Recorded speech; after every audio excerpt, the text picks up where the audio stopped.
நேற்று நைட்டோ நம்ம நண்பன் கூட போய் போலீஸ்ட்டை சிக்கிக்கிட்டோம்.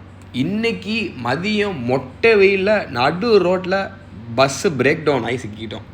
நம்ம தங்கப்பட்டையோ செவஸ் விட்டுருந்தோம். வண்டி இல்லாமல் கையும் ஓடல காலும் ஓடல. வண்டியை பரபரம் எடுக்க போவோன்னு பார்த்தா இவன் டபான்னு வண்டியை நிப்பாட்டி பாக்கிட்டான்.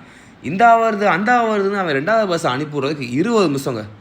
சரியான டென்ஷனு. பிறகு ரீச் ஆகிட்டு நம்ம ஃபாலோ கொடுத்து, ப்ரோ நீங்கள் ரீல்ஸ் போடுவீங்களா அப்படின்னாரு.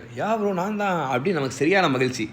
அப்படி நடக்கணும்னு எதிர்பார்த்தேன். இல்லை, ஆனால் ஒருத்தர் லிஃப்ட்டு கேட்டு கவால்னு ஷோரூம் வாசலில் வந்து இறங்கி நம்ம செல்லாக்குட்டி எங்கடான்னு பார்க்குறேன். நம்மால் இங்கிட்டு இருந்து பெட்டப்பா லுக் விட்றாரு நல்லா பலன்னு. நம்ம வண்டிலேயோ ஒரு சின்ன ஆல்ட்ரேஷனில் ஒரு எக்ஸ்ட்ரா ஃபிட்டிங்கு, சைடில் ஒரு கிராஷ் கார்டு, அப்புறம் வண்டி உள்ளாண்ட ஒரு ரேடியேட்டர் கார்டு. நம்ம வண்டியை முடிஞ்சளவு ப்ரொடெக்ஷனுக்கு தீயாக கொடுப்போண்டா அப்படின்ட்டு செட்டிங் ஆச்சு. வண்டிக்கு ஏதோ ப்ரொடெக்ஷன் கொடுக்குறோம், மண்டை கொடுப்போம், ஒரு ஹெல்மெட் வாங்கணும். ஒரு கமெண்ட் வேறு போட்டிருந்தாங்க, தெல்லாமல் தான் ஹெல்மெட் போட்டு ஓட்டுத்தலை அப்படின்ட்டு. வாஸ்தவமான விஷயம் தான் நண்பர்களே. கூடிய சீக்கிரம் ஒரு ஹெல்மெட்டை வாங்குகிறோம். ஹெல்மெட் பற்றின சிந்தனைகளை மண்டைக்குள்ளே போட்டுக்கிட்டே வந்து நைட்டு சாப்பாடை முடிச்சிட்டேங்க.